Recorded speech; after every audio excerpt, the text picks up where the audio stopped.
Ela é advogada, é empresária, tem uma grife de bolo e eu descobri que também é dançarina. Ai, meu Deus.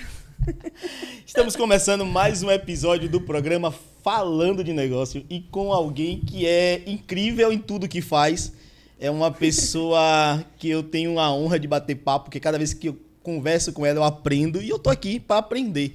Já abro aqui o iPad, já deixo aqui o bloco de notas pronto, porque eu sei que vou aprender. Não é só um bate-papo, é uma aula com a doutora, empresária, boleira e dançarina Clarice Brito. Oi, tudo bom? Como é que você tá? Tudo bem, você? Não, eu agora fiquei me achando com todas essas informações, mas o dançarina eu deixo só pra a parte da brincadeira mesmo. Mas eu acho que eu descobri, tá vendo? Tá vendo? Não, realmente, eu amo dançar, mas não é uma profissão, não. Não? Queria que fosse, né? Pelo menos era se divertindo, né? Tá vendo aí? Trabalhava menos. Será? Vamos, né? Trabalhava menos entre aspas, né? Que tem, pelo amor de Deus. Clarice, é uma honra bater esse papo contigo. Muito obrigado por aceitar o nosso convite nesse bate-papo aqui, que eu tenho certeza que a gente vai aprender muito, tá? Eu que agradeço, É mais uma vez. Que legal. Vamos começar aqui. Quem é Clarice? Nasceu aonde? Eu sou de Ilhéus, nasci aqui em Ilhéus mesmo. Sou apaixonada pela minha cidade. Impossível não ser. Não tem como não ser. Eu digo que a gente dá sorte de ter uma cidade tão linda dessa. Verdade. Né? Onde literalmente as pessoas vêm passar as férias. Sim. Então, nasci aqui, sou daqui, né? Literalmente a música Gabriela. Eu nasci aqui, vou morrer aqui, pelo jeito. Porque Sim. eu não tenho vontade nenhuma de sair de Ilhéus. Mas Clarice é uma pessoa bem determinada. Acho que eu te falei isso uma vez. Sim. Eu sou muito determinada. Eu sou uma pessoa que é muito sonhadora também, mas eu gosto muito dessa ideia dos meus sonhos realmente serem colocados em práticas, não é só, tipo, sonhar. Então, essa minha determinação me ajuda bastante. Sou geminiana, falo pra caramba, falo pelos cotovelos. Opa, então já prepara que hoje... Falo muito. Começamos agora, que a gente termina a gente não sabe, mas vamos embora. Mas também sou... Vai ser muito bom. Mas também, assim, quando preciso também ouvir, eu sei parar um pouquinho, ouvir.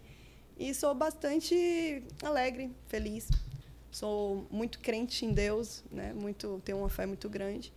E é isso, acho que é o meu resumo. Sou mãe de pet. Mãe de pet. Torce pra que time? Sou flamenguista. Tinha que ter um defeito. Não, aí você vem falar que talvez seja uma das minhas melhores qualidades. Tinha que ter um defeito, né? Sou flamenguista. Mas, assim, já fui aquela torcedora mais, sabe, mais fanática, mais chata. Já tive meu período de ser aquela flamenguista chata, porque se ser flamenguista e não ser chata, não tem como. Eu acho que faz parte do até pacote. Da contratação do time, né? Do pacote. Já tive essa fase, hoje em dia nem tanto. Hoje em dia eu não tenho mais paciência para sentar assistir um jogo. Mas, assim, continuo lá. Não tá dando prazer nenhum. Continuo lá no meu coraçãozinho, assim, torcendo. Fico feliz quando ganha. Prefiro não saber quando Gabigol perde. saiu, né? Tô sabendo, mas também já tava na hora. Não fez muita já diferença. Tava na hora porque... Você sabe que até agora nós estamos... hoje é dia 9 de janeiro. Esse ano o Flamengo não contratou ninguém até agora. Eu não tô por dentro, eu não vou me sentir ofendida. Não, só estou falando aqui pra você ter noção como vai ser o ano, vai né? ser. Então, assim, como eu te falei, como eu não acompanho mais... Tá até sem técnico, eu acho, Eu não me inclusive. importo muito mais, não. O povo... Lá em casa mesmo eu tenho um São Paulino, que antes de ser São Paulino, ele é anti-flamenguista. Todo mundo é de flamenguista. Acho que até o flamenguista é de flamenguista. Eu digo pra ele que ele, na verdade, ele é mais hater do meu time do que fã do time dele. Então, assim, eu tenho um São Paulino lá que ele já faz o papel de chacotar o Flamengo o tempo todo. Então, eu já nem ligo, tô calejada. Esse seu jeito me faz, assim, uma pergunta, uma curiosidade. Como era você na escola? Vamos lá. Respirou, então bora. Ó, tem coisa boa por aí. Eu não era fluxicheire, como diz minha mãe. Eu era bem complicada. Porque eu sempre fui muito de conversar demais. Eu nunca fui aquela pessoa que aprontei um pouco, mas assim, não era a pessoa de aprontar, de tipo, oh meu Deus, fez tudo de errado possível. Não, eu só era aquela pessoa que conversava demais. Sabe aquela pessoa que todo mundo fala assim, tinha sempre uma aluna na sala que a professora falava, você é uma ótima aluna, mas conversa muito. É tipo isso, eu era essa pessoa. Conversava bastante, sempre fui muito brincalhona, nunca soube, tipo assim, a hora certa de fazer brincadeira. Então, às vezes, no meio da aula, eu fazia uma graça, uma piada que irritava, que irritava o professor. Então, TDAH? Eu acho que eu devo ter. Nunca procurei ter essa certeza, não, mas pra que ter certeza de uma coisa que tá tão óbvia? Mas é bom. É só pra ter o laudo, né? Mas, não, realmente. Inclusive ajuda, né? Tem alguns impostos agora que tá começando... Inclusive, eu botei como uma meta de 2025, eu iniciar uma terapia para eu poder saber quais são essas minhas disfunções, né? Vamos dizer assim. Não, eu acho que desculpa interromper, eu sou TDAH, né? Então... eu não sei te dizer nem qual é o... Eu sou muito leiga em relação. Então, eu costumo dizer que quem não tem é que não é certo. Os TDAH são os normais. Então, ótimo. Então, tomara que eu... Os maiores inventores, e as pessoas mais prósperas no mundo, elas são confirmadamente TDAH. Elas têm TDAH.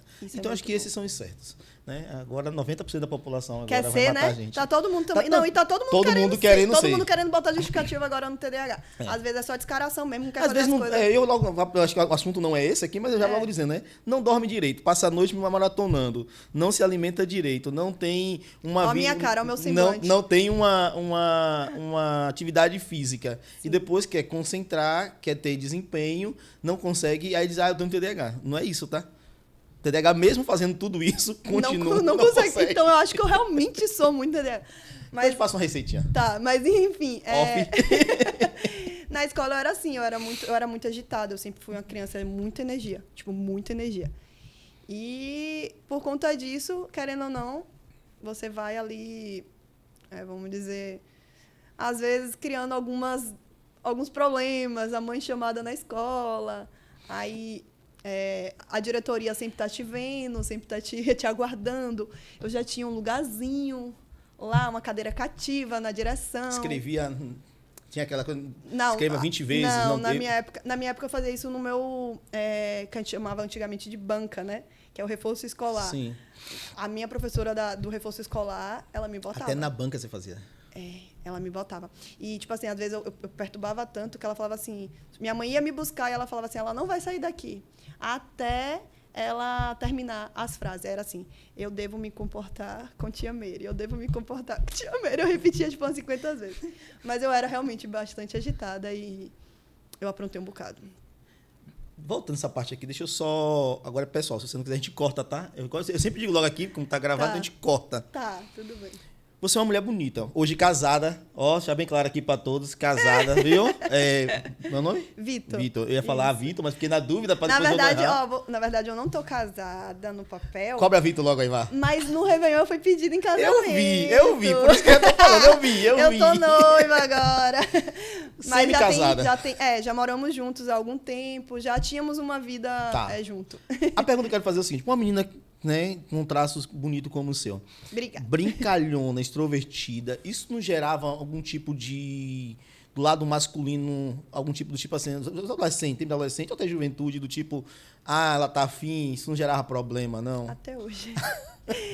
É muito complicado, porque tem homens que sabem respeitar bastante o espaço e tem outros que não. Tem outros que são extremamente... Desculpa, eu sei, né? Sim, não, tem que falar. Não estou generalizando, mas a maioria, não. A maioria realmente não sabe. Então, às vezes, você ser simpática, e eu sou muito simpática. Sim. Tanto que Vitor fala assim, ele já acostumou. Ele já lida bem com isso. Ele já lida bem com isso, porque eu sou assim com todo mundo. Eu sou muito expansiva. Eu sempre fui muito expansiva. Eu nunca fui aquela pessoa de chegar e ficar num canto da sala, sabe, quieta. Nunca fui. Eu sou aquela pessoa que eu vou chegar, eu vou falar com todo mundo, eu vou fazer amizade na fila do supermercado, na fila do banco. É o meu jeito. Sim, Também acho que é muito característica de ser geminiana, né? Sim. A maioria das pessoas geminianas são assim. Mas isso sempre foi uma coisa que muita gente confundiu. Só que eu sempre tive muito uma postura de saber como cortar sem ser mal educada, porque eu acho que a falta de educação não justifica nada. Eu tento sempre fazer isso de uma forma muito educada, deixando claro assim, não tenho interesse.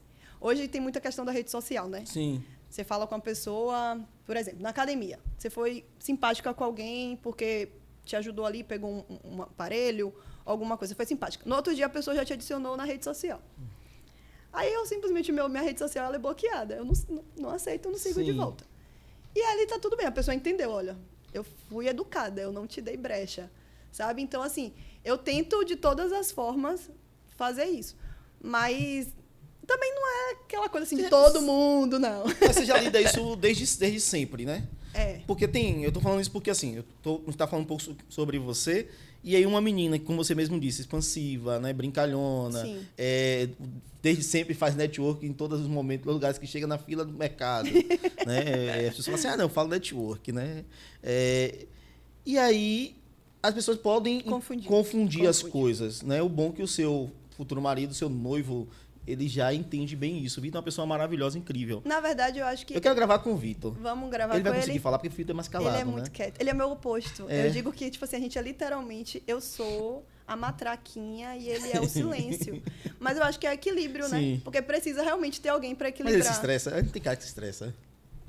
Muito raramente. Tipo assim, mas quando se estressa também, ele se estressa, tipo, muito. Então, quando deixa quieto, tá? Isso, quando alguma coisa tira ele no controle, tira, tipo, muito. Ele fica realmente muito bravo. Não é fácil. E aí, normalmente, já eu sou a pessoa que eu tô sempre brava, eu tô sempre estressada. Então, eu já meio que é meu estado normal, eu sei lidar melhor. Ele, quando tem alguma coisa assim, ele fica realmente muito bravo. Mas é muito raro, muito raro. Eu poucas vezes vi alguma coisa tirar ele do sério.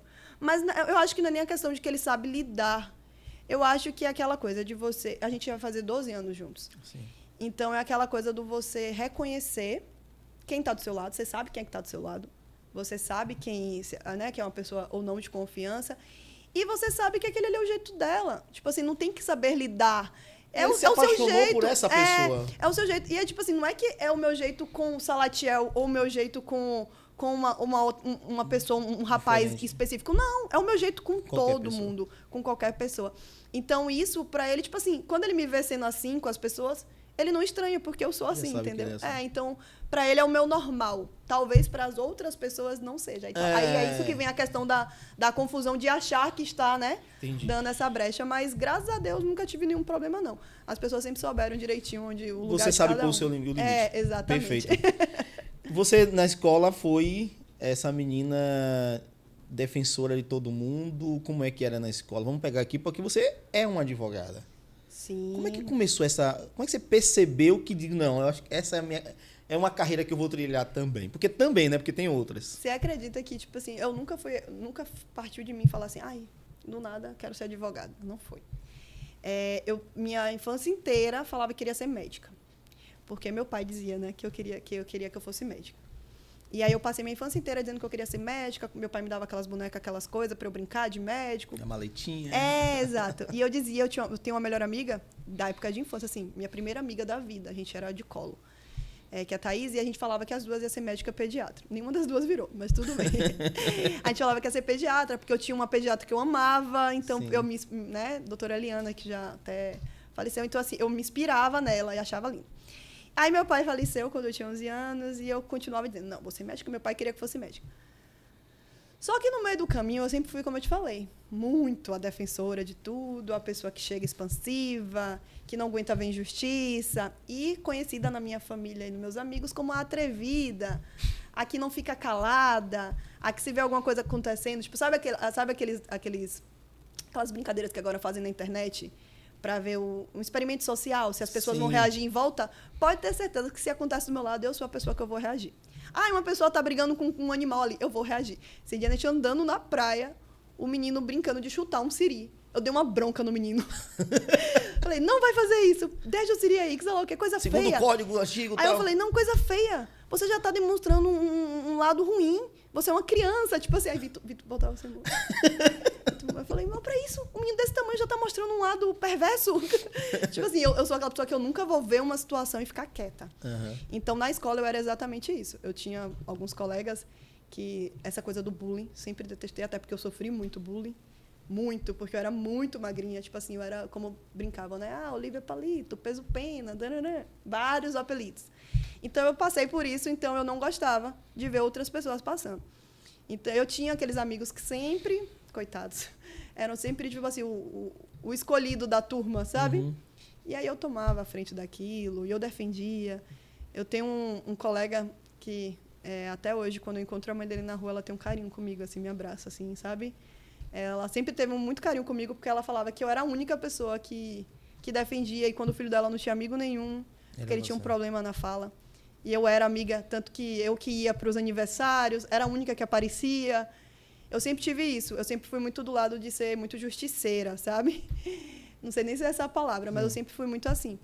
Então, quando eu comecei a crescer um pouco ali, e eu tinha esse meu jeito de defender tudo, de argumentar tudo. Outra coisa, que era um dos motivos que minha mãe era mais chamada na escola, era que se estava tendo alguma coisa errada, algum professor estava fazendo... Já teve professor meu fazer bullying com aluno, já teve. Então, assim, o professor fazendo alguma coisa que, na minha visão, não era justo, ele não estava sendo justo, eu criava uma rebelião na sala.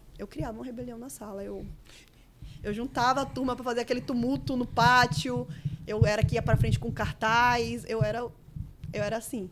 Então, nisso, esse meu lado, as pessoas falando...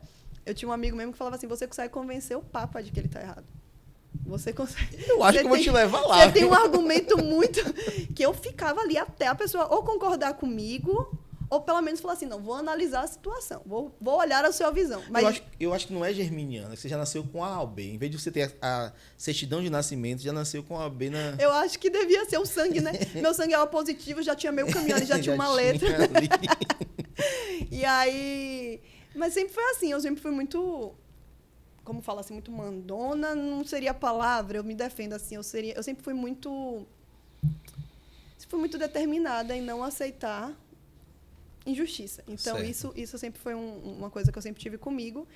E eu nunca fui aquela criança que eu concordava, tipo assim, isso, por que não pode isso? Sempre tinha que ter o porquê.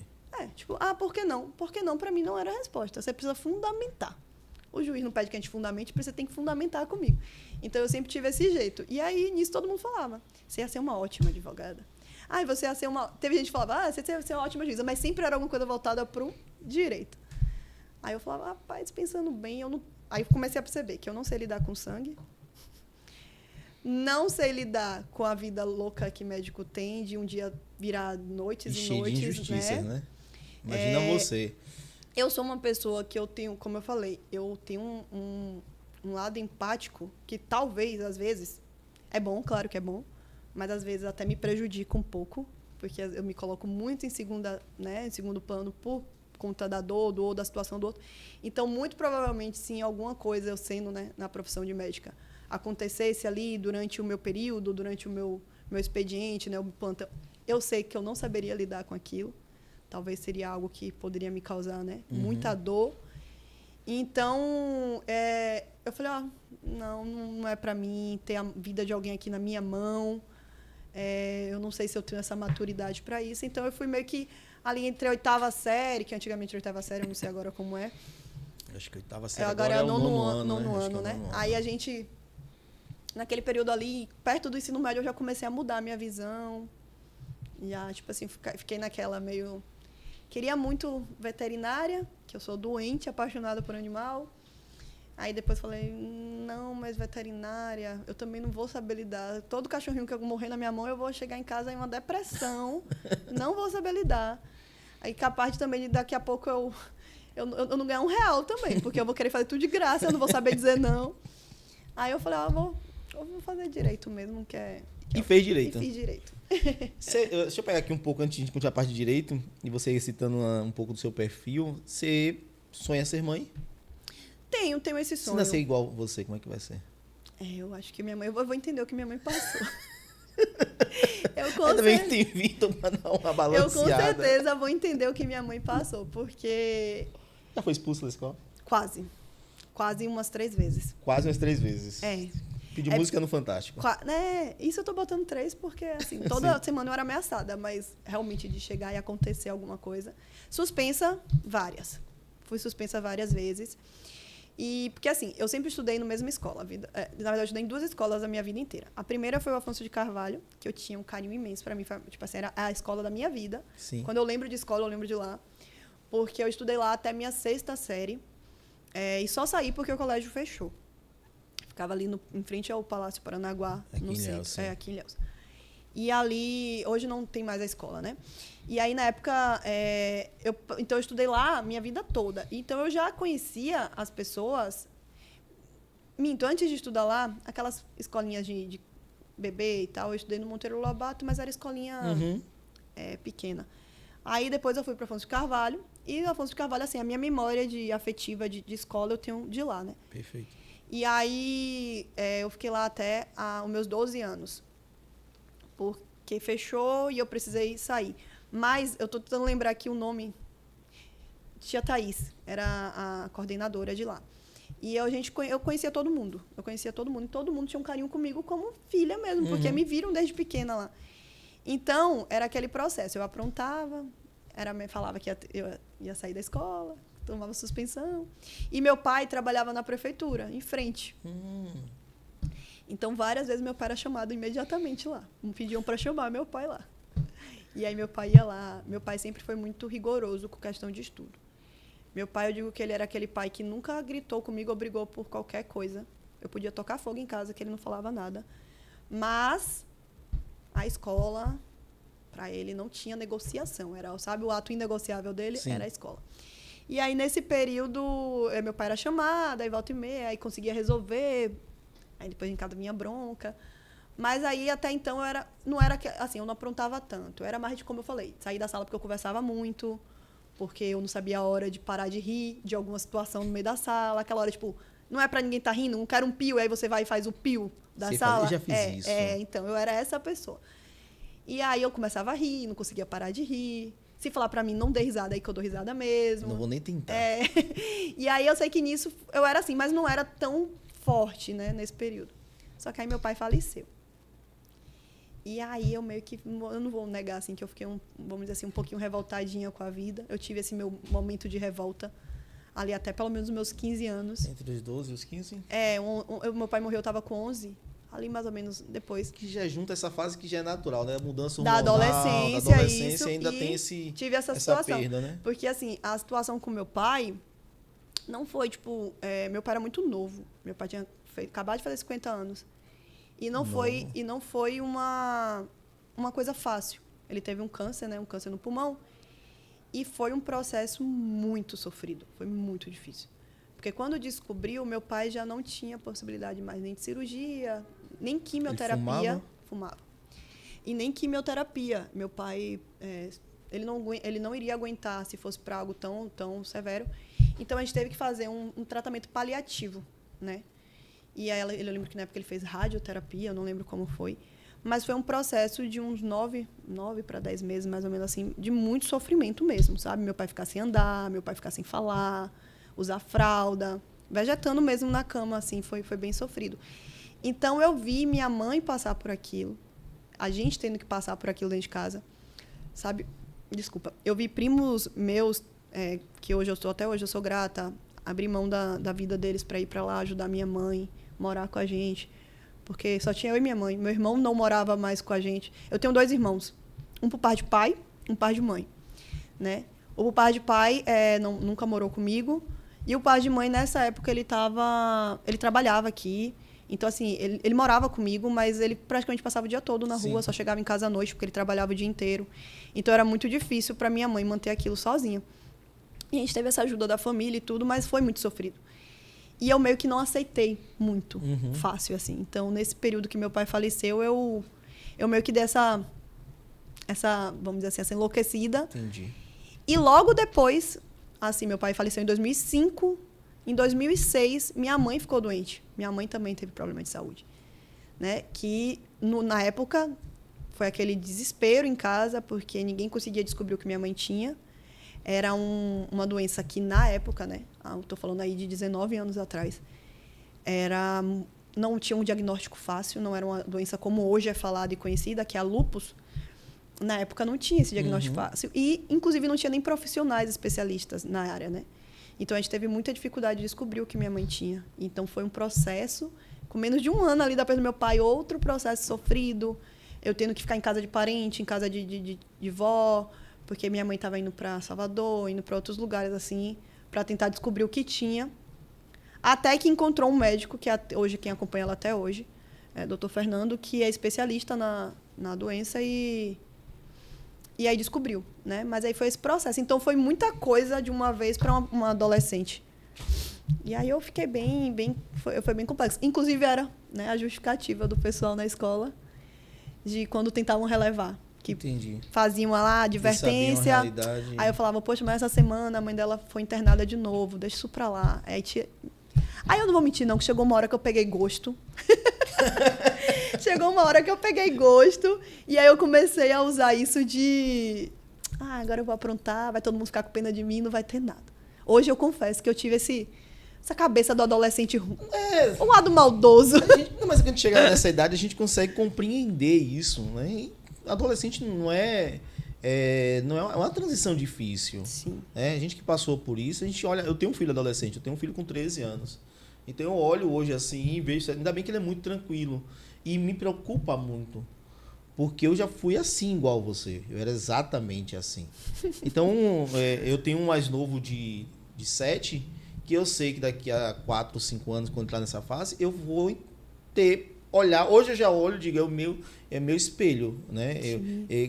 Tchau, a mãe faz certas coisas, eu fiz, deixa que eu sei, porque eu tô lidando comigo, né? Eu sei como é. Já o mais velho, ele é mais tranquilo, é mais quieto, é mais calado. Então, eu confesso que às vezes me preocupa, porque eu não sei lidar muito com esse lado da pessoa mais tranquila. Entendeu? Sim. Porque eu já fui essa pessoa mesmo, mais solta, de conversar. Quando você falou de escola, eu também era essa pessoa de querer brigar por direitos, por lutar. Já fui líder de gremiação, essa coisa toda. E não tive essa experiência que você teve, né? Meus pais são vivos, graças a Deus, até hoje. Mas eu passei por essa fase. Mas imagino o quanto para você foi muito mais dolorido. Foi. E assim, não é uma parte que eu tenho um costume muito de falar, porque, como eu te falei, eu sou muito alto astral. Então, quando lida com algum assunto que para mim tenha sido muito doído, eu meio que fujo um pouco dele. Mas, realmente, quando eu hoje, com meus 30 anos, eu consigo parar e olhar a minha história, eu paro assim e falo, eu passei por muita coisa e talvez isso tenha sido... muito. Fortaleceu muito. Mas também não, vou ser muito honesta, eu não uso isso como algo que eu, como eu te falei, eu sei reconhecer até onde realmente existiu a dor, foi dolorido, mas também não me, vamos dizer assim, não me atrapalhou em nada. No sentido de que eu não me vitimizo pelas coisas que já aconteceram. Pessoas maduras não se vitimizam. Já vai uma alfinetada. E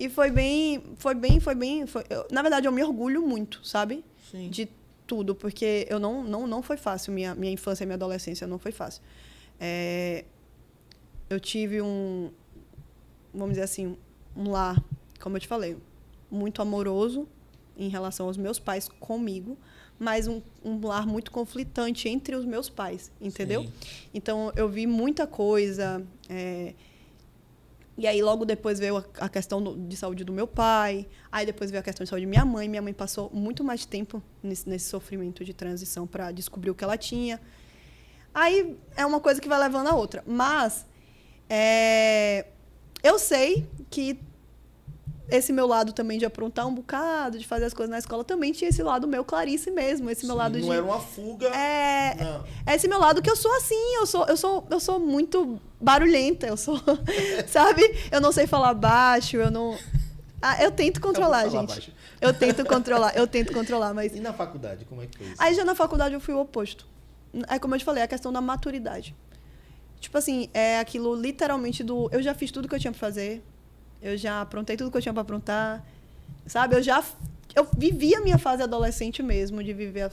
Agora, assim, nunca fui de fazer nada errado, não. Nunca bebi, nunca fui de, tipo, sair escondido.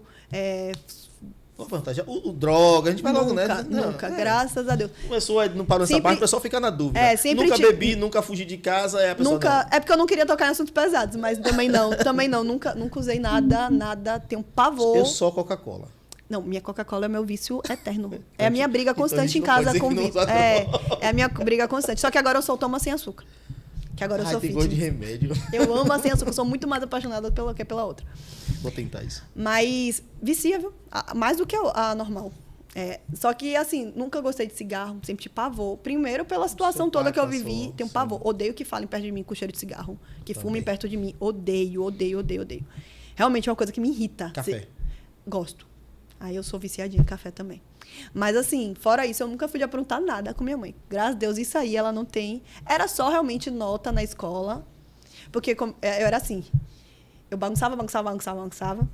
Aí esperava a bomba estourar no final do ano para eu estudar, correr atrás e conseguir recuperar. Entendeu? Se eu só pegar aqui a parte Você passou na UB, tentou quantas vezes? Uma. Eu passei de primeira. Então quer dizer que aquele exercício de estudar no final do ano, em cima da hora, pra passar, deu certo na UB. E foi muito certo, porque eu estudei um mês pro OAB. Tá vendo, gente? Foi um mês. Ó, não sei se é um conselho, tá? Mas não desistam dos seus filhos nisso, eles podem ser um grande advogado. Não sigam o meu conselho de estudar em cima da hora, não façam isso. Não. Eu fiz minha mãe sofrer muito, não. Mas na faculdade, como eu falei, eu fui o oposto. Eu fui literalmente o oposto disso. Porque na faculdade, eu continuava conversando um bocado, dando risada na hora errada, fazendo palhaçada no meio da sala. Sempre fui. Meu apelido, inclusive, algumas amigas que são até hoje me chamam de Faustão, porque eu falo muito. Mas eu já era muito mais responsável. Sim. Eu realmente, eu tinha um objetivo. Eu precisava. Porque, assim, minha mãe, ela é analfabeta. Ela não lê nem escreve. E ela só assina o nome dela. Meu pai era funcionário público, como eu falei, faleceu muito cedo. Então, a minha vida toda foi minha mãe. E a única coisa que minha mãe passou a vida toda falando, todas as vezes que eu aprontava e tal, ela falava, Ninha, ela me chama de Ninha. Ninha, até hoje, a única coisa que eu consigo te dar e te fornecer é o estudo.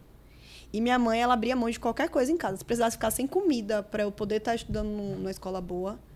Tanto que eu estudei minha vida toda nos melhores colégios de Ilhéus, que eu estudei na Afonso de Carvalho, na época era muito conhecido. Sim.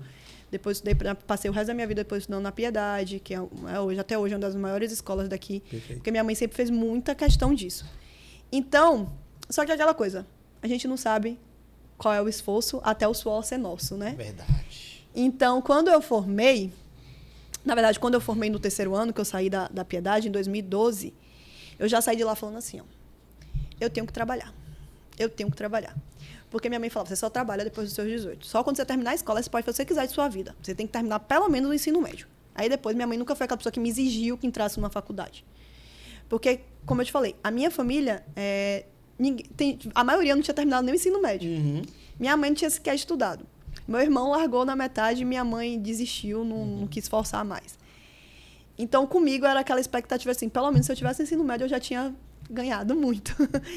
E aí minha mãe falou assim, quando você terminar, você pode fazer o que você quiser. Se você quiser trabalhar, mas até os 18 anos você só vai estudar.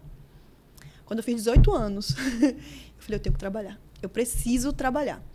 E aí eu comecei a trabalhar. E eu trabalhava e estudava ao mesmo tempo. Fazia faculdade e trabalhava. E eu comecei trabalhando no comércio. Trabalhei em várias lojas de calçado, Havaiana, loja de roupa. Trabalhei na Teleshop Oi. Trabalhei que até hoje tenho um carinho imenso por Jorginho. Trabalhei em laboratório, trabalhei em vários lugares. Eu não ficava parada. E olha, vou te falar, nunca fui demitida de um trabalho. Sempre era eu que pedia pra sair. Cara, eu também faço isso. Porque eu não sei ficar muito tempo numa mesma coisa. Se aparecer uma oportunidade boa, eu vou sem medo. Eu sou aquela pessoa muito destemida. Então, assim, eu tava numa loja, aí aconteceu. Por exemplo, eu trabalhava na Havaianas. Aí uma pessoa foi lá comprar comigo. E aí eu vendi tão bem pra ela. Ela ia comprar uma Havaiana, eu vendi tipo 10. E eu vendi tão bem pra ela. Ela era dona de uma empresa. Era um fim de ano, ela queria dar pra uma funcionária. Pra gente, acabou dando pra todas. Aí, na época, ela falou assim... Me procurou. Ela era mãe de um amigo, eu conhecia. Ele pegou meu contato com ele e me ligou. E falou assim, vamos marcar, eu queria conversar com você. Eu falei, vamos. Aí, quando a gente chegou lá, ela falou pra mim assim, ó, eu tô abrindo uma loja de roupa feminina. E a gente só pensou em você para ser a vendedora. Porque depois daquele dia ali na minha cabeça, eu precisava que você trabalhasse para mim. Então, tipo assim, apareceu essa oportunidade, na mesma hora eu falei, eu vou. Sim. Eu vou. Vou porque é perto de minha casa, era no Pontal, eu morava no Pontal. Falei, vou. O salário é o mesmo? Ok, mas já é mais perto, então eu já tenho ali... Já tenho uma vantagem. Eu via uma vantagem a mais, eu saía. Sim. E aí eu tocava o barco. E graças a Deus, saí de todas com as portas assim, tipo, abertas. Mas eu estudava e trabalhava... Então, eu pagava a faculdade no meu bolso. Era aquela coisa assim, eu sabia o esforço que era para conseguir pagar aquela faculdade no final do mês, porque eu tentei, né, o FIES e não consegui integral. Uhum. E aí eu tinha esse esforço. Então, quando eu vi aquilo na faculdade, eu precisei ser adulta. A palavra é essa, precisei ser adulta. Então, eu era muito esforçada. Eu não vou te dizer que eu era a melhor aluna da sala número 10, não, mas eu era muito esforçada. Tipo assim, se tem que fazer isso, eu fazia e fazia bem feito, porque eu ficava sem dormir para conseguir fazer, mas eu fazia. Então, eu fui muito esforçada e fui muito também determinada. Tanto que eu passei a faculdade inteira, eu só tipo assim, me dei mal em uma matéria da faculdade toda e que mesmo assim no final eu recuperei, sabe? Mas eu sempre fui muito esforçada. Então, aquilo que minha mãe passou por mim na adolescência, ela não precisou passar nessa época. Quando você... Porque assim, não sei se é verdade, tá? Dizem que passar na OAB é melhor do que a formatura. Caramba, é. Eu já ouvi falar nisso. Mas como é que sua família ficou? Eu vou te Sua dizer... mãe é viva? Minha mãe é, graças a Deus. Como é que ela é? Ela nossa... Primeiro que minha mãe saia gritando pra todo mundo, né? Minha mãe chegava assim, tipo assim, te conheceu aqui agora, te cumprimentou, oi, tudo bom? Eu disse, oi, tudo bom? Ó, minha filha é advogada. Era assim, minha filha é advogada. Eu não tinha nome nem com a V na mão ainda, mas minha filha é advogada. Até hoje. Sim. Eu lembro que Karen tá aqui, ela não vai me deixar mentir. Na família Karen, todo mundo... Karen é a nossa, cuida do nosso marketing e é prima. E a minha prima. E aí, todo mundo na família falava como, Karen? É a advogada da família. Posso errar? Pode. Não, a primeira coisa, a primeira mensagem que meu primo mandou, Murilo, a minha bênção. Lilo, eu te amo, mas você é a minha bênção. A primeira mensagem que ele mandou, eita, agora eu posso aprontar o que eu quiser. Tipo, ele é sempre o que apronta, entendeu? Sim. Então ele já estava despreocupado que ia ter quem defender a loucura dele. Ele é o normal da família. É, ele é. Até hoje. Mas, enfim, foi muita alegria, foi muita coisa. Mas, realmente, eu nunca tinha parado pra pensar nisso. A felicidade que eu senti em passar na OAB foi maior do que a minha na formatura. A formatura tem todo aquele cerimonial, aquela emoção de você... Né? Ok, é maravilhoso. Mas a sensação de passar na OAB... Pegando esse gancho da OAB aqui. Porque a OAB, você precisa... Você faz a faculdade, são quantos anos? 5 anos. 5 anos. Isso. Aí você forma. Mas para você exercer, você precisa... Outras profissões. Exame da ordem. Não tem essa... Não tem. Revalidação de tudo isso. Por que OAB? E posso dizer que eu acho que o correto deveria ter. Eu Clarice, acho. Defenda agora essa tese. Vamos lá. O porquê que Advogada. O porquê que eu acho que deveria ter. Porque, assim... o exame da ordem, se a gente parar para pensar, parece muito ser injusto, Sim. Parece muito... você está falando isso porque você já passou, mas quem está tentando aí... Mas é uma forma de realmente peneirar os profissionais que vão entrar na área. Porque se você parar para pensar, hoje a gente tem faculdade de Direito no país inteiro. Você tem uma cada... Sei lá, você tem aqui em Ilhéus, acho que deve ter umas 5, não sei. Agora mais não, né? Porque fechou a outra lá. Mas hoje aqui você consegue, com essas online... Principalmente. Faz direito online? Tem faculdade que tem. E tem os mesmos... Como eu posso dizer? Se a pessoa passar na OAB que fez direito online, ele tem os mesmos direitos... Tem tudo igualzinho. Igual. Porque assim, se essa faculdade, né, mesmo que online, ou como a gente chama o EAD, ele for uma faculdade que é reconhecida pelo MEC, ela tem o diploma válido igual. Precisa só normalmente ser reconhecido pelo MEC. Tá. Então, o que eu digo que é uma peneira, porque hoje de verdade, saiu dados, assim, eu não sei dizer em números quanto foi. Mas um exemplo, estou falando um número aleatório aqui, tá? Porque eu não lembro, não decorei a quantidade. Mas como se a cada semestre formasse no país mais de, 20 mil advogados. Ou mais de 20 mil pessoas, estudantes de direito. Sim. Então, imagine você, que já é uma área concorridíssima. É uma área que você entrar na advocacia, você vai entender o que eu estou falando. Não vou entrar, não. Que vamos botar assim, que cada família tem pelo menos 3 pessoas que são advogadas. Quando eu digo família, família dos seus parentes num todo, sabe? Todo grupo de amigos que você... aqui uma lista, todo grupo de amigos que você vai tem pelo menos 3 advogados. A cada 10 metros ali no comércio de Ilhéus, você se depara com uma placa de um escritório de advocacia. Então, assim, é muito grande o número. Para você ter noção, eu formei em 2017, mas minha formatura mesmo, assim, né, a parte de solenidade, tudo foi em janeiro de 2018. Eu peguei meu AB em abril. Março foi abril de 2018. Foi abril de 2018. Sim. Ou seja, a minha OAB, o número é 57011. Ou seja, 57.011. Eu já estava na casa dos 50 e poucos mil. Esse é o número nacional? Bahia. Bahia. Hoje, 2025. Você imagina em que número isso não está? Já deve estar na casa dos 70, 80 mil. Quando você faz, deixa eu fazer essa pesquisa aqui. Entendeu? Então, imagine, eu estou falando da OAB Bahia, porque cada OAB ela é registrada no seu estado. Sim. A minha OAB é a OAB Bahia 57011. Então, você para analisar, imagine Se todo mundo que formasse já formasse saindo ali falando que é advogado. Eu fiz uma pesquisa rápida aqui agora no Google, deu um Google aqui. Quantos advogados tem no Brasil? Chuta aqui. Casa de 1 milhão. 1 milhão, cerca de 1.450.000 advogados. Exatamente. Agora só pode chamar advogado depois que passa na OAB? Enquanto não... Você não é advogado, você é bacharel em direito. Tá. Porque o que tem isso também, né? Porque o que acontece? A OAB, de fato, eu vou te dizer, ela... Primeiro, para começar, a faculdade ela não te prepara para ser advogado. Não saia da faculdade achando como todo mundo sai. Gente, vou contar para vocês o que não me contaram. Na minha época. Já vai um corte. Vou contar o que não me contaram. Você sai de lá deslumbrado, achando que, tipo assim, vou viver bem, vou ganhar muito, vai surgir muita causa. Não é assim que funciona. Não é assim que funciona. E vou te falar, eu fui um ótimo aluno, estudei muito, sei todas as matérias de cada... Você pode ser o número 11, não é nem número 10. A faculdade não te preparou para ser advogado. Prepara para Não quê? prepara, não prepara. Porque ela vai te ensinar teoria. Teoria é maravilhoso. Só que no nosso país as coisas não funcionam na teoria. Pelo menos 50% das coisas não funcionam. E tem a prática, porque assim, vamos dizer, o rito, que a gente chama, né? Cada processo ele segue um rito. Tem o rito sumário, o rito sumaríssimo, tem uns ritos. O ordinário, e cada rito ele tem um procedimento. Cada tipo de tribunal tem um procedimento. O tribunal, a Justiça do Trabalho é a Justiça Penal é outra. Você está entendendo? Entendeu? Você trabalhar no sistema de juizados é uma coisa, você trabalhar na vara comum é outra. Então, cada local tem um rito, cada local tem uma forma de trabalhar. E mais ainda, cada local tem um profissional que você tem que lidar. O juiz, ele vamos dizer assim, a vara aqui é minha, vai funcionar desse meu jeito. E por mais que ele não estou dizendo que vai acontecer na ilegalidade, Sim. mas vai ter os costumes de como aquele pessoal trabalha e você tem que se encaixar nisso. Então, você realmente não é preparado para isso, para o dia a dia, para o cotidiano. Então, uma causa de um roubo de galinha em uma cidade pode ter um rito diferente? Não, o rito não. O rito, ele está no nosso código. O rito, ele está no nosso código. Ele vai ter o rito para ser seguido, mas não quer dizer que lá eles vão fazer exatamente daquele jeito.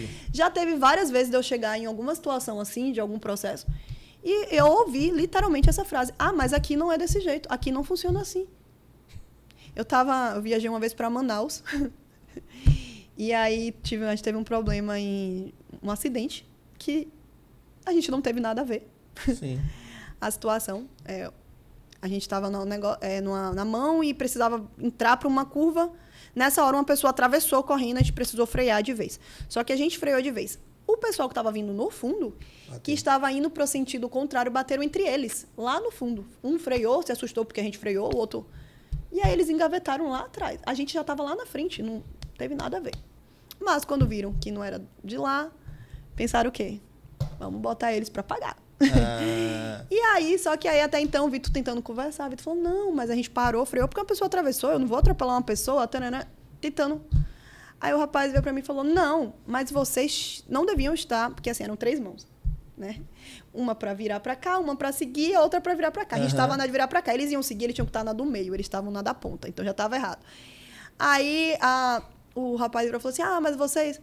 Aí meu jeito, que até então eu tava só ouvindo, falei, não vou me meter. Eu cheguei assim, não, pera aí, não é assim que funciona. A mulher, mas aqui, eu falei, por que você tava na mão da gente se você ia seguir reto? O meu sinal de cá fechou, o seu aqui tava aberto. Por que você tava atrás da gente se você ia seguir reto? Aí a primeira coisa que a mulher falou, aqui em Manaus não é assim. Aqui em Manaus funciona, você pode pegar qualquer mão. Eu falei, oi? Eu não posso falar terra de índio, né? Não, mas... Isso é preconceituoso. Mas não vou fazer o corte, não. Vou deixar aí. Tô com o advogado aqui, tô me sentindo. Mas aí eu falei, oi, peraí, o Código de Trânsito, ele é brasileiro. Sim. Ele não é manauara, ele não é baiano, ele é brasileiro. Perfeito. O Código de Trânsito não fala isso. E aí a gente começou a argumentar, eu batia de frente. Mas as pessoas têm isso. Cada local quer agir de uma forma. Cada local quer ter um costume. E você respeita o costume. Sim. Só que você também... não tem que passar por cima das situações. E eu percebia que, quando eu comecei a advogar, algumas pessoas queriam passar por cima dessas situações. Então, você precisa ter muito jogo de cintura. E a faculdade, ela não te prepara para isso. A OAB também não. A OAB, ela vai realmente peneirar o seu conteúdo, a sua teoria. ela vai peneirar o que você conhece do direito teoricamente, porque Sim. você vai fazer uma prova por escrito. A segunda fase do AB, ela já te dá ali alguns casos práticos, mas ainda assim a teoria é fundamentação que você bota no papel. Há um treinamento da OAB? Não, ela é só uma ordem dos advogados. É, ela não gera treinamento? Na verdade, assim, a OAB fornece muita coisa. É porque as pessoas, elas têm... A gente reclama brincadeiras à parte, né? Assim, vamos dizer, as piadas internas dos advogados Sim. sobre a anuidade, que agora, inclusive, está batendo na porta de todo advogado, Eita. agora no mês de janeiro. Não é uma anuidade barata, é uma anuidade que realmente tem um custo alto. Mas também é uma anuidade que, se você realmente se interessar e buscar o que a OAB fornece, tem bastante coisa, né? Bastante retorno. A gente aqui mesmo em Ilhéus tem a CAAB, que inclusive é um amigo meu que trabalha à frente dela e faz um trabalho incrível de conseguir benefícios, desconto nos locais. Até um cashback. Tem. Tem Entendi. palestras semanalmente para você participar, tem cursos para você participar. Se você quiser fazer uma oficina relacionada a algum tema, tem. Então, assim, fornecem entendi. um contraponto. Mas, assim, vamos fazer um treinamento para você virar advogado? Não, isso não existe. Você aprende na prática, na raça mesmo, sabe? E aí, nisso, lá, a gente... ninguém fala isso pra gente na faculdade. Você sai muito iludido. E eu fui muito iludida. Eu saí achando muita coisa, assim. Muita coisa mesmo de lá e que eu não tive. E tive que aprender na raça. Até hoje a gente aprende, viu? Até hoje ainda tem coisa que bate na trave. E eu falo, eita, isso aqui eu não sabia. Vamos aprender. E muda constantemente, né? As leis mudam. A gente estava no instante aqui, antes de começar, teve uma colaboradora que citou, não há uma lei, não é uma lei, é um projeto de lei. Isso. Então tem que estar antenado a isso, porque esse projeto de lei pode se tornar lei daqui a um tempo. E tem outra lei que foi... Também tem um tempo para a lei entrar em vigor. Então você tem que ter uma lei que foi assinada há um ano atrás, um tempo atrás, que em tal período já passa a ser válido como lei. Isso. Então é uma... vou te dizer assim... É constante a atualização. Eu acho que não é querendo engrandecer demais quem faz o direito, mas a pessoa que faz direito ela é muito corajosa. Porque ela aprende para continuar aprendendo para a vida toda. Uhum. Porque a gente está o tempo todo, a gente não consegue parar de estudar. Não tem como parar de estudar, você trabalhando no direito. Seja qual área. Uma dúvida no direito. Acontece de advogados virarem, como eu posso dizer, inimigos ou não amigos por causa de causas? Nossa, se enfrentar ali. Você percebeu aqui? Você tá me perguntando isso mesmo? Ele tá defendendo uma causa de alguém. E aí tem aquela discussão ali na hora do... Amigo, deixa eu te falar uma coisa. O que não falta é inimizade na advocacia. E eu posso falar, os advogados agora vão querer me matar, mas é a verdade. é uma área que, nossa senhora, é muito problema. Porque as pessoas, algumas sabem, eu mesma, sinceramente, nunca tive inimizade com ninguém. Mas tem gente que sabe separar o profissional do pessoal e tem gente que não. Tem gente que vai levar aquilo pro coração, sim. Eu levei uma situação pro coração. Eu levei. E levo até hoje. Mas não foi nem com advogado, foi com o juiz. Mas tudo bem, deixa pra lá. Não vem o caso. Deixa pra lá. Nem quero esse problema. Bora adoçar então essa conversa? Nem quero esse problema. Vamos entendemos um pouco da parte do direito, né? E inclusive, ela foi entrevistada num programa Conversa Franca com a gente aqui ao vivo, tem no nosso canal do YouTube. Mas para além de advogada, né? A parte dançarina é só uma coisa esportiva, então não é... A gente não vai entrar...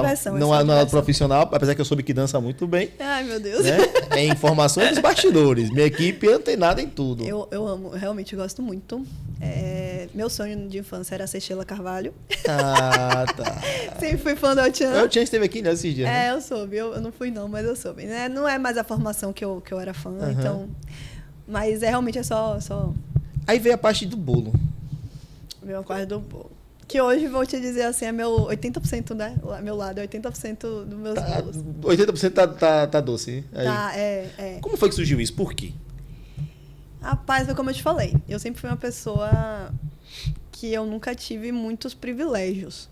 Eu tive o que era necessário ter. Nunca passei fome, nunca passei necessidade. Graças a Deus, minha mãe e meu pai sempre me deram tudo que eu precisava. Mas também nunca fui uma pessoa de ter luxos. Sim. Sabe? Tipo, como eu te falei, eu estudava numa das escolas mais conhecidas, mais cara, inclusive, né? mais caras de Ilhéus. Um bom investimento. Então, eu tinha colegas que tinham muito dinheiro. Então, assim, aquela vida de, esse ano minhas férias vai ser na Disney. Isso não entrava no mérito de Clarice. Sim. Mas eu tinha uma vida tranquila. Mas eu não podia me dar o luxo de ficar esperando as coisas acontecerem. Eu sempre fui muito determinada, sempre corri muito atrás do que eu tinha para fazer. E uma dessas coisas foi exatamente quando eu estava na faculdade. Como eu falei, eu trabalhava vendendo roupa. Fiz de tudo um pouco, viu? Fiz de tudo um pouco. Fui muambeira também. Trabalhava para as lojas, nos bastidores, na escola, nos pátios da faculdade. Eu vendia bolsa, vendia roupa. Ah, tá. Eu fazia meus corres, sempre fiz minhas coisas. E aí, sempre eu, como eu te falei da outra vez, né? Sempre eu evito, acreditando mesmo, falar assim, amor, eu quero vender bolsa. Achei um site aqui que você pega com uma margem de lucro boa. Não, você pede com quem faz a bolsa e você revende. Vamos fazer? Vamos. Ele tinha um Ford Casinho, pequenininho. A gente botava uma mala gigantesca no fundo desse carro e ia pra casa dos outros vender. Fiz bastante Já vendi coisa. Natura, já vendi Hermes, já vendi Avon. Tudo que fala assim, Clarice, isso aqui vai dar um lucrozinho. Vamos fazer? Vamos. Nunca corri de trabalho. Sempre trabalhei bastante.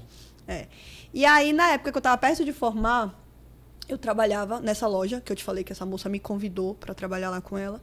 Era muito bom o trabalho lá, eu gostava bastante. Era perto de minha casa. Eu lembro que nessa época o horário de funcionamento lá passou a ser até 9 da noite. Aí eu pedi para mudar o meu turno na faculdade. E aí foi até melhor que eu passei a estudar de manhã e trabalhava de 3 às 9. Então eu conseguia produzir mais na faculdade. E aí eu pedi para sair porque eu precisava estagiar. Eu precisava de um estágio, né? Para poder conseguir formar tendo um pouquinho de experiência que fosse. Porque obrigatório? Não. Eu tenho estágios obrigatórios que a faculdade fornece, né? Que a gente chama de NUPRAG, que é o Núcleo de Prática Jurídica. Mas eu já fazia esse da faculdade, na faculdade mesmo. A gente tinha como se fosse uma aula, né? A gente trabalhava lá. Mas eu queria realmente a prática, porque, como eu falei, eu queria sair, na minha cabeça eu já ia sair de lá com o meu OAB. Graças a Deus aconteceu. Mas eu sempre botei isso na minha cabeça. Tipo, eu vou fazer o OAB no meu último semestre, eu vou sair de lá com o meu OAB, então eu tenho que sair já sabendo que é advogar. Pode fazer o OAB no primeiro? Pode, mas ela não serve pra você... Alguém que nunca fez direito pode tentar fazer o OAB? Não, tem que pelo menos comprovar que estava na... Você tem que ter. Você tem que ser o estudante, que aí você pode fazer como estudante, para prática, para você conhecer a prova. Mesmo se passar? Se você passar, você não pode usar nos primeiros semestres. Você pode usar a partir do seu... Pelo menos na minha época era assim, eu não sei como é que tá agora. Depois não tem que fazer de novo, não? Não, você faz... Vamos lá. Tá, volta aqui a parte do direito. Tentei pra parte do plano, voltei pra parte do direito. Se você fizer do primeiro semestre ao oitavo, se eu não me engano, você faz como treineiro. Sim. Ou seja, você pode passar, mas aquilo ali seu não é válido. Você pode conseguir a nota, né, que são os 40 pontos. Você pode passar na segunda, mas você não tem a validade Depois daquela tem que fazer ordem. de novo. Depois você tem que fazer de novo. Entendi. Você faz como treineiro.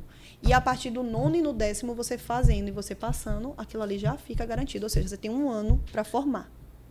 Então, se você passa no 9º ou no 10º, você tem que formar dentro daquele período para poder você conseguir usar aquela sua OAB, entendeu? Então, como eu já sabia, ótimo. Como eu já tinha essa pretensão, eu falava que eu tinha que sair com a minha OAB, era a única coisa que eu botei como objetivo, assim, eu tenho que sair já com a OAB. Eu precisei estagiar, né, em escritório para poder conhecer como é que funcionava. E aí eu estagiei dois ou foi 3 semestres em um escritório de advocacia que fazia tanto da área trabalhista como da área penal. Trabalhava nessas 2 áreas. E aí, quando eu formei, que eu peguei o OAB, eles me convidaram para trabalhar como associada do escritório, né, para eu trabalhar lá com eles. E aí eu fiquei trabalhando com eles, só que assim, lá era uma parceria, era associada, eu não era contratada. E tem essa diferença. Ou seja, eu não recebia um salário para estar ali, eu não recebia um dinheiro, né? Sendo que antes eu tinha um estágio remunerado lá. Então, lá eu teria que fazer o quê? As causas que eles me passavam, ou que eu levava também, eu tinha o escritório para eu trabalhar, para fazer atendimento, eu tinha, vamos dizer assim, a estrutura toda, mas eu recebia a porcentagem da causa, né? Então, nesse período, inclusive, eu sou muito grata, eu aprendi muito com eles, muito. O Dr. Carlos e Dr. Mesac foram os dois assim que me ensinaram muita coisa mesmo. E eles... Dr. Mesac, inclusive, agora virou vereador, né? Não sei se você sabe. Mesac é Barbosa. Acho que é Barbosa o sobrenome? Não estou lembrando. Enfim, eu sei que eu estagiei nesse período com eles. E fiquei para ser advogada lá. Só que eu não tinha uma remuneração. E eu acostumada a ter meu... Isaac Soares. Soares, isso. E eu acostumada a ter meu dinheirinho, ter minhas coisas. Falei, não, vamos lá, eu tenho que conseguir ter dinheiro, porque eu fiquei 1 ano praticamente trabalhando, sem receber. Né? Porque quando você dá entrada na causa, a causa ela não sai em 3, 4 meses. Ela demora ali 6, 8, Sim. Causa que demora anos. Então, quando eu dei entrada nessas causas ali a partir de abril, eu fiquei praticamente o ano inteiro sem receber R$1. Era minha mãe que me dava dinheiro de passagem. Era minha mãe que pagava dinheiro para almoçar, às vezes, no centro, porque não dava tempo de eu vir em casa. Então, eu comecei a ter que depender de minha mãe. Eu, que sempre fui a pessoa que passei ali, desde os meus 18 anos, falando assim, eu tenho que trabalhar para ajudar a minha mãe, me vi numa situação que eu não tinha como me sustentar e ainda tinha que pedir a minha mãe. Em vez de eu estar ajudando ela, era ela que tinha voltado a me ajudar. E eu sempre... Esse era o meu sonho. Mais do que, inclusive, qualquer outra coisa. Era trabalhar para ajudar a minha mãe, para melhorar a vida de minha mãe. Perfeito. Então, naquele momento, eu me via eu tendo que pedir para minha mãe dinheiro. E aquilo ali me deixou muito mal, muito mal. Eu me tornei uma pessoa negativa, sabe? Assim, aquela pessoa da energia chegava, ai, sabe? Sim. Então, assim, eu não estava me reconhecendo. Eu falei, não, eu preciso tomar um rumo. E foi quando eu fazia bolo para minha família. Eu tenho uma família imensa. Bolo lá, por mês, tem 2, 3 aniversariantes. Mas cobrava já? Não, eu fazia por fazer, porque eu gostava mesmo. Eu sempre tive jeito e gostava de fazer bolo. E aí eu comecei a fazer, e todo mundo falava, você leva jeito, por que você não faz para vender? Você leva jeito. Aí um dia no escritório, eu triste no mundo, porque eu não tinha dinheiro para passagem naquele dia. Minha mãe tinha pedido para algum parente meu. E aí eu, passando no Instagram, assim, olhando, o Instagram eu vi um curso de uma moça de Salvador que vinha dar um curso aqui na antiga Faculdade Madre Thaís. Um curso de cake design, né, que chama, que é bolos decorados. E aí eu vi, assim, o preço me interessou na propaganda. Eu liguei para a Madre Thaís, perguntei. Aí eles me falaram que o curso seria no outro dia e que se eu quisesse eu tinha até as 5 horas daquele dia para poder me inscrever. Aí eu falei com o Vitor isso pelo WhatsApp, não lembro se era WhatsApp, se era Facebook, eu não lembro o que era. Eu lembro que eu falei com ele na hora. Aí eu mandei o printzinho assim do Instagram. Falei, queria fazer, mas o medo, a vergonha de, tipo, advogada vender bolo. Sim. Sabe como é que as pessoas vão ver isso? Tem isso, né? Tinha muito isso, a vaidade, né? Tipo, pô, será que minha mãe vai sentir que eu dei tanto orgulho e do nada tô regredindo, Como é que as pessoas iriam ver aquilo? Minha preocupação mais era minha mãe. Eu sempre tive aquela preocupação de sempre estar orgulhando minha mãe. Então, quando eu vi aquilo, a Vitor virou pra mim e falou, cara, vai, faz. Ninguém tá pagando suas contas. Eu lembro bem dele me falando isso. Ninguém tá pagando suas contas. Ninguém sabe o perrengue que você tá passando. Ninguém tem nada a ver com sua vida. Faz. E eu sempre tive muita sorte de ter muito apoio das pessoas que realmente para mim assim eram importantes, né? Minha mãe, meu irmão, Vitor. E aí ele falou, faz. Eu falei, mas eu não tenho R$1 para pagar esse curso. Aí ele falou, vamos, eu tenho um cartão, a gente passa no cartão e vamos ver o que vai dar. Ele, na época, me emprestou o cartão dele lá, o cartão universitário ainda, com um limitezinho pequeno. Aí eu falei, eu não sei como é que eu vou pagar, mas eu vou pagar. A gente vai dar um jeito, vai pagar esse cartão. Ele, se não pagar também, a gente depois resolve, vamos. E aí eu me inscrevi. Cheguei, eu lembro que eu estava no escritório nessa hora. Quando eu falei com o pessoal na Madre Thaís, falaram que eu tinha até as 5, era 4h30 da tarde, porque o setor lá só funcionava até as 5. Ele passou correndo com esse Ford Casinho dele lá, me pegou, a gente foi correndo para a Madre Thaís. Eu me inscrevi achando que seria aquele valor e pronto. Aí a mulher veio e me deu uma lista de coisa do que eu tinha que levar para outro dia para o curso. Aqui, você tem que levar esse material. E eu olhei e falei, meu Deus, eu não tenho R$1 para comprar uma espátula dessa que está dizendo aqui. Porque é por isso que o curso era tão barato, né? Porque não tinha o material incluso. E eu falei, como é que eu vou comprar às 5 da tarde? Aí saí correndo no centro com ele e cartão de Vitor chorando. Até hoje o cartão dele chora. Essa semana a gente estava brigando por isso. A gente estava brigando assim, discutindo por isso. Porque eu falei, meu Deus, eu não aguento mais esses cartões na nossa vida. Chorando. Ele sempre teve... Eu não sei porque o comércio sempre acreditou muito nele. Sempre deu um limite, um crédito muito bom. E aí o cartão dele chorava. Pá. E a gente comprou tudo que precisava. Não consegui comprar tudo no dia. Fui pro curso de manhã. Aí ele falou, ele me deixou no curso e falou, vou pra rua comprar o que falta e levo para você. E aí conseguiu. Alguém que apoia. E aí eu sei que nisso eu fiz esse curso. E aí saí de lá deslumbradíssima, já achando que eu ia ganhar milhões com bolo. Que eu falei pra você, eu sou sonhadora. Então eu faço uma coisa já achando que vai dar, tipo assim, não é certo, vai dar muito certo. Sim. E tem que ter esse pensamento. E eu saí de lá assim, aí a moça lá me falou que teria um curso pra avançado, já pra casamento. Lá mesmo eu falei, pode botar meu nome, eu vou fazer. E o cartão de Vitor. Tá, cartão de Vitor de novo. E aí fiz o segundo curso. E aí foram os 2 cursos que eu fiz pra trabalhar com pasta americana. Você tem quantos anos? Eu formei em 2018, foi na época que eu estava, né, parada, que eu estava advogando, esperando as causas. Foi em 2018, final de 2018, setembro de 2018. E eu lembro bem a data porque o meu primeiro bolo depois desse curso eu fiz para uma amiga, o aniversário de 1 ano do filho dela, que do nada também acreditou em mim. Falou assim, eu te dou um material, você faz? Eu falei, faço. Aniversário de 1 ano, menina, era um bolo de 4 andares imenso. O bolo ficou horrível. Hoje quem olha fala, não, esse bolo tá lindo. Mas na época... Mas na época eu achei lindo, eu fui parabenizada na festa. Abriu outras portas. Todo mundo vinha me falar, esse bolo é de profissional. E eu me achando a profissional. Lógico. Dormi cheio de Dorflex, cheio de dor no braço. Porque eu não tava na prática, né? Não tinha um costume, um bolo de 4 andares. Foi na raça. Abrindo massa. Não tinha os equipamentos tipo que hoje eu tenho, as coisas que hoje a gente tem, que facilita a vida do confeiteiro. Então, às vezes, era no improviso mesmo. Meu rolo de abrir pasta americana era o rolo que minha mãe abria massa de pão. Entendeu? Que eu usava não de é minha mesmo? mãe. Não, com certeza não. Aprendi mais uma coisa. Então, assim, eu usava os materiais de minha mãe. Minha bailarina era uma bandeja que minha mãe tinha, que ela botava fruta em cima e ela girava. Eu usava isso, entendeu? Entendi. Era que minha mãe tinha ganhado da minha cunhada na época. E essa bandejinha girava, eu falei, já gira, já serve como uma bailarina. E eu era assim, eu via, tipo assim, essa faca aqui, ó, ela tem esse formatinho, já dá pra ser uma espátula, vai dar um efeito diferente. E eu ia fazendo a criatividade. isso. Nessa época era desse jeito. E aí eu fiz esse curso, essa amiga confiou, me encomendou esse bolo. A tia da gente era aniversário, elas fazem aniversário juntas, tia Cristina e tia Dá. Aí Naninha, que é a nora, né? Virou pra mim e falou, me ligou de Salvador e falou, você faz esse bolo aqui pra elas, um pra cada. Eu fiz. O bolo quase despencando assim na mesa. Até hoje a foto eu dou risada quando eu vejo o bolo despencando. O personalizado eu mesma imprimi, eu mesma cortei. E todo mundo dizendo que o bolo tava lindo na mesa. E nisso foi indo. Você tá sendo corta logo antes que caia. Não, menino, ficou até o final. Não ficou, não foi? E aí o povo acreditou muito, eu tive muita sorte que as pessoas acreditaram muito. Mas assim, como eu falei, eu sempre fui muito dedicada.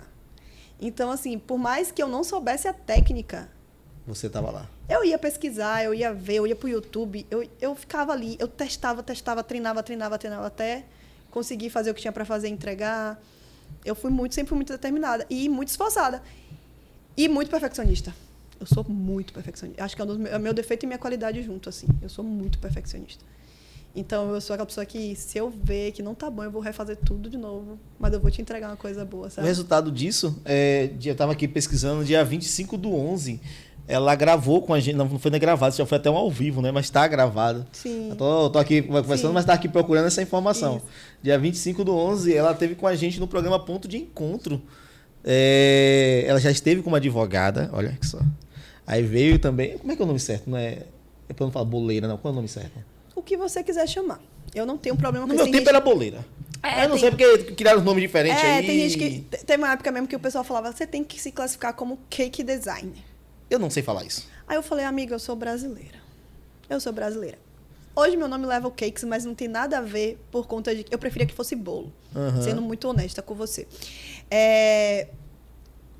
Eu sou confeiteira, eu sou boleira, eu sou decoradora, o que você quiser me chamar. Eu não ligo, não. Doceira, o que quiser chamar. Dia 25/11, depois vai no... Tem uns recortes aqui no Instagram, mas também tem um arquivo completo no YouTube. Ela fez um bolo aqui e aí foi incrível, porque eu até invadi o estúdio. Sim, aqui. Comeu. Lógico, eu não ia perder a oportunidade. E toda vez agora que pensa em bolo, eu falo, já sei tem de que eu vou. Tem que falar, Clarice. Só que a questão do problema do homem é que já pensa em cima, e você tem todo um processo de... porque assim, não é nem que... Eu até consigo, às vezes, dependendo de alguma situação, eu consigo, às vezes, pegar um bolinho ali próximo, em cima da hora. Mas a questão toda mesmo é tempo, é agenda. Porque, não é... Graças a Deus, não é tipo assim, aquela coisa do... Ai, tô me achando, não. Mas graças a Deus, a nossa agenda... Todo dia a gente tem trabalho, todo dia. Graças a Deus. E quando não é com bolo, eu tô também trabalhando com a advocacia. Então, de certa forma, eu sempre estou ocupada e aí eu preciso me programar para as coisas. E eu não gosto de fazer, eu não pulo meus processos. No sentido de, tipo, se o bolo ele tem que ficar descansando 4 horas, ele vai descansar 4 horas. Eu não vou pular e deixar ele descansar uma porque você me pediu em cima da hora.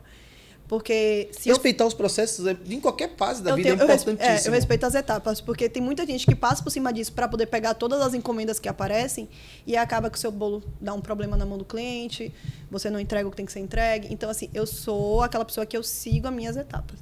Eu não passo por cima delas. Então, assim, se você falar comigo em cima da hora, por exemplo, e for um dia que você deu uma sorte de eu ter o material já pronto, porque eu já fiz com antecedência. Eu sempre, né, hoje, graças a Deus, a gente tem um ateliê lá, que eu consigo armazenar, eu consigo produzir com antecedência, já deixar exatamente para essas situações, pode ser que eu consiga pegar. Tipo, essa semana mesmo uma pessoa falou comigo para um bolo para amanhã e eu consigo, tranquilo.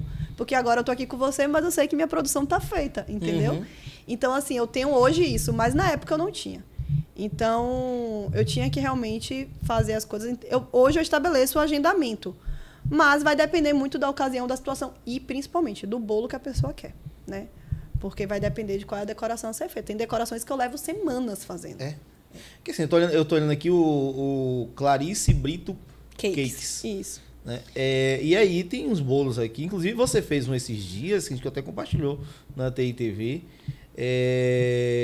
que foi para um resort. Foi algum evento, um casamento, creio. Quer dizer... Foi pro Canabrava? Aliás, foi no 15 de novembro, né? Foi no Canabrava. É porque aí todo riscadinho, assim... é o que a gente chama de 1000 folhas. Inclusive foi o... Esse aqui? É, o 1000 folhas. É o 1000 folhas. Ele foi, inclusive, a tendência de 2024. E o Canabrava, ele é um parceiro nosso. Sim.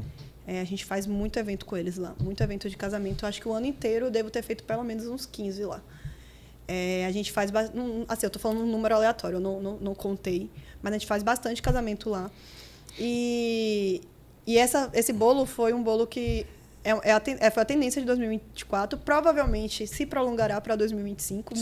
Inclusive, já temos um para esse mês, que é... Mil? Nesse mês não, para o mês de fevereiro agora. A gente chama de 1000 folhas. Porque isso aí são várias tirinhas. Tem gente que trabalha com pasta americana, né? Em açúcar. E tem gente que trabalha com papel de arroz. Eu trabalho com a pasta em açúcar, né? Eu trabalho com Mas isso é encaixado? Com flor de açúcar. Um por um? Isso. Aí a gente faz milhões, não é nem 1000. Você não tem TDAH, não. A gente fala 1000 folhas, é porque toda a minha concentração eu gasto aí. A gente fala 1000 folhas, mas... Hiperfoco, mas... eu tenho hiperfoco em bolo. Tipo assim, se eu estiver fazendo um bolo aqui, pode o mundo tá pegando fogo aqui em volta e eu tô tipo aqui assim, ó. Você se diverte, eu não consigo ouvir o que você tá falando. Eu não consigo estar fazendo outra coisa. Eu tô focada aqui. Então, isso realmente rouba toda a minha atenção. Mas esse aí a gente chama de 1000 folhas, mas nem 1000 folhas ele é muito mais. Porque olhando aqui, eu imaginei que você... aí vamos falar o homem pedreiro da coisa, né? Não tenho experiência nenhuma. Você jogava a massa, depois vinha cortando. Não, você vai encaixando um por um. Deixa eu te falar. Tô fora. Você não tem noção do que é o processo de bolo. Assim, o bolo de chantininho, ele é um bolo muito mais simples. Muito mais simples, o bolo de chantininho. Eu consigo fazer o bolo todinho, massa, recheio, montagem, e te entregar o bolo. Tranquilo. O de pasta americana, não. O bolo mais simples de pasta americana, ele vai levar 2 dias. Porque é massa, recheio, prensagem em um dia, aí vem a blindagem de ganache, tem que esperar pelo menos eu normalmente deixo de um dia para o outro. Aquele chocolate endurecer ao máximo, ele suar, tudo que ele tiver para suar, porque a pasta americana ela não pode ter contato com umidade. Senão ela fica com aquele aspecto... Porque açúcar e água... Não existe, né? Então, tipo assim, todo esse processo. E o bolo de pasta americana, ele tem um processo longo. E se for casamento, então, eu tenho o costume de fazer tudo com muita antecedência. Tipo, essas tiras eu já tinha sido feitas... O casamento foi, como você falou, acho que 15 de novembro. A postagem aqui tá 15 de novembro. 15 de novembro. Essas tiras já estavam prontas há dias, sabe? Por quê? Porque a pasta americana, ela tem uma forma da gente armazenar, concentrar, e você consegue produzir. Essas flores que eu faço são flores em açúcar, que inclusive é a minha especialidade. Essas flores estão aqui em cima de açúcar? É comestível. Eu que faço, uma por uma. E é a minha especialidade, inclusive. A minha especialidade é bolo de casamento com flores em açúcar. E mas tem gente que fala, você só faz bolo de casamento? Não, gente, eu faço todos os tipos de bolo. Velório. Oi? Velório. Se quiser. Eu te mandei esses dias um de um avião. sei se você viu. Eu vi. Tá super em alta, né? Esses bolos que parecem uma coisa, tipo assim, essa mesa aqui, aí você corta, é um bolo. Tá super em alta, por causa de uma moça no Instagram que fazia isso. Tipo, o seu tablet tá aqui, ela vinha com uma faca, era um bolo, Ela sabe? que é rosto, tem a cada de pessoas. Eu achei... Tem. Eu não teria coragem, não. Você não teria coragem? Não, depois de cortado eu como, mas eu acho que fazer o primeiro corte eu não faria, não. Tem bastante. Inclusive, tem uma moça que é bem muito conhecida, realista. porque faz muito realista. Essa parte eu não... Vou ser bem honesto pra você. Pra mim, não é uma coisa que eu me interesso em aprender. Sim. Mas, e olha que seria uma coisa que pra mim teria sido bom, porque eu também desenho. Então, tipo assim, desenhava, não desenho mais. Há muitos anos. Aí eu tá vendo, produção? Você me passou sua produção que ela era dançarina. Não me passou que ela era desenhista. Não, mas não sou mais, não. Eu parei nisso com meus 12 anos. Eu fazia isso com meu pai. Aí depois que meu pai morreu, eu deixei pra lá. Mas assim, eu poderia, porque juntaria, né? Mas hoje eu faço pintura nos meus bolos. Meus bolos tem... Ontem mesmo eu postei nos stories um bolo que tinha pintura em chantininho. Agora, deixa eu te falar, eu tenho uma briga com a pasta americana. Eu sou do tempo do glacê real. Glacê. Açúcar. Açúcar puro. Era essa grossura. Que, assim, o bolo era pequeno, mas a grossura que tinha de eram duas coberturas que antigamente todo mundo usava. Era o chantilly puro, chantilly. Nunca gostei. E tinha o glacê? O glacê. Não, o glacê era fantástico. Que todo mundo amava. O dentista ganhava dinheiro naquela época. É muito enjoativo aquilo. Não era nada. É muito enjoativo. Era bom, a gente comia, jogava nos outros, passava na parede. Se você for lá no início incrível. do meu Instagram, os meus primeiros bolos eram com glacê real. Olha só, rapaz. Eu não sabia mexer ainda. Eu não fazia chantininho ainda. Gente, quando quiser me dar um bolo, meu aniversário em abril, tá? Deixa eu te falar, se você souber glacê. Como é trabalhoso trabalhar com glacê. Não, mas eu quero de presente. Não tô lhe pedindo nada, entendeu? Mas assim... Não, por isso que eu corri. É só 17 de abril, por isso que eu corri do glacê, porque é muito chato trabalhar com glacê. Nossa, chantininho é bem mais rápido. E eu acho bem mais saboroso. Porque assim, não é chantilly. Eu trabalho com chantininho. Ah, mas não é tão doce, eu senti o açúcar. Não faz aquela babinha na mão. Aí você tem que fazer... Não fica rosa, vermelha, a mão que ficava... Você falou que não gosta da pasta americana. A pasta americana é pura açúcar. Ah, mas é mais uma linha, aquele negócio meio pegajoso. Mas é açúcar. Ali é açúcar puro, o sabor ali é puro açúcar. Não, mas o outro era melhor. Você pegava ele, eu acho que botava pra dar cor. O corante. O corante, e aí ficava na mão, assim. Aí eu descartava, eu nunca fui muito fã de bolo doce, isso é muito claro. Eu descartava o bolo e queria só as coberturas. Era massa, era incrível. Mas quando a gente é criança, né? A gente... Eu continuo criança, eu cresci. Eu acho muito enjoativo. Eu realmente não... Na verdade, eu sou muito sincera. Eu não sou muito fã de bolo. Eu não gosto muito de comer bolo. Pra eu comer um bolo, é muito difícil. Porque meu paladar é totalmente infantil. Então, pra mim, o bolo tem que ser massa de chocolate, com recheio de chocolate ou de Nutella.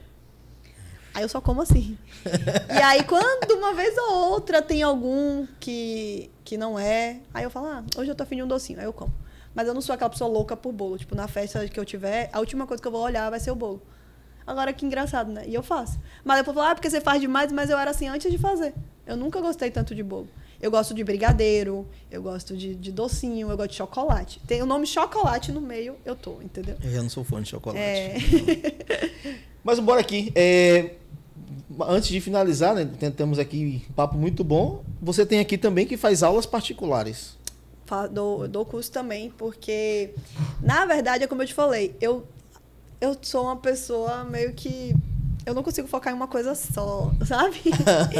Então, quando eu começo a fazer uma coisa, eu falo, isso aqui tá muito monótono. Eu preciso de um pouquinho de emoção pro meu dia, sabe? Aí eu vou criando mais coisa pra me responsabilizar. Qualquer pessoa pode aprender a fazer bolo? Qualquer pessoa. Tem aquele tipo de pessoa que vai fazer o bolo e sempre vai sair solado? O pessoal tem essa ideia. Tem. Vou te dizer que tem. Tem gente que você fala assim, desiste. Não tem pra você, brincadeira. Brincadeira, não tem. Eu falo isso de brincadeira porque a gente tem uma prima que é assim, Carol. Foi fazer um brigadeiro, a gente mama na parede e quebrava a parede. Mas não, Carol, processo qualquer coisa com ela. Não falei nada, tá? Depois que ela botou noz moscada na carne, tá ótimo. Ela confundiu com o cumil, mas tudo bem. Casos de família. Mas assim, a gente brinca que todo mundo, até uma pessoa assim consegue aprender. Porque, eu vou te falar, claro que existe o amor, a dedicação, o você procurar saber, mas é técnica. É técnica. Eu digo que se você pegar a receita que eu passo no meu curso, porque o meu curso ele é desde da massa, da produção de massa, até a decoração final, até o pós-venda, até eu te ensino como precificar. Tipo, eu te ensino realmente assim, o que eu precisei aprender nesses 5 anos. Da cozinha aos escritórios. O que eu precisei aprender nesses 5 anos, eu passo. Perfeito. Tanto que eu digo que o curso tem hora para começar, mas não tem para terminar. A gente começa, sei lá, 8 da manhã e tem gente que vai sair da minha casa. É individual? É particular. Eu não faço curso em turma, porque o meu espaço ainda não comporta, né, uma turma. E eu também acredito que quando você trabalha com aula particular, uma única pessoa ali, você consegue focar na pessoa, na dificuldade da pessoa. Porque tem gente que tem um ritmo, tem gente que tem outro. Tem gente que já entra lá, em 2 horas já está falando assim, minha filha, você já nasceu para isso, e vai continuar. Você fazer cuscuz. E tem gente que vai demorar o dia inteiro ali para poder sair de uma etapa. Então, você tem que ter essa paciência de ir no tempo da pessoa. Então, a aula particular, ela me permite isso, entendeu? Que massa. E a gente consegue focar. Literalmente massa. Literalmente. Tem algo mais que você queira acrescentar? Não, só agradecer mais uma vez a oportunidade. É porque a gente já tinha conversado outras vezes, então muita coisa eu já tinha, né, dito e vai esquecendo. Mas a gente voltou em pontos que talvez não falamos das outras vezes. É, bem importante. Como te encontrar? A gente está no Instagram. Eu tenho um Instagram que a gente chamava antes, era Confeitaria da Clá. Sim. Se procurar lá, acredito que ainda encontre como Confeitaria da Clá, porque eu ainda deixei. Sim. Já que durante quase 5 anos ali foi o nosso nome, né? E hoje o nosso nome é Clarice Brito Cakes. Você encontra no Instagram como Clarice, com 2 S, Brito Cakes. Que vai estar marcado na legenda desse bate-papo, tá?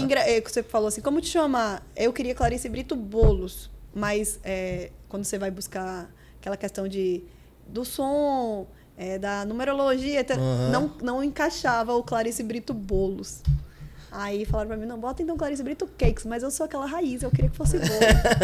Eu também, eu sou brasileiro e amo manter o máximo da nossa identidade.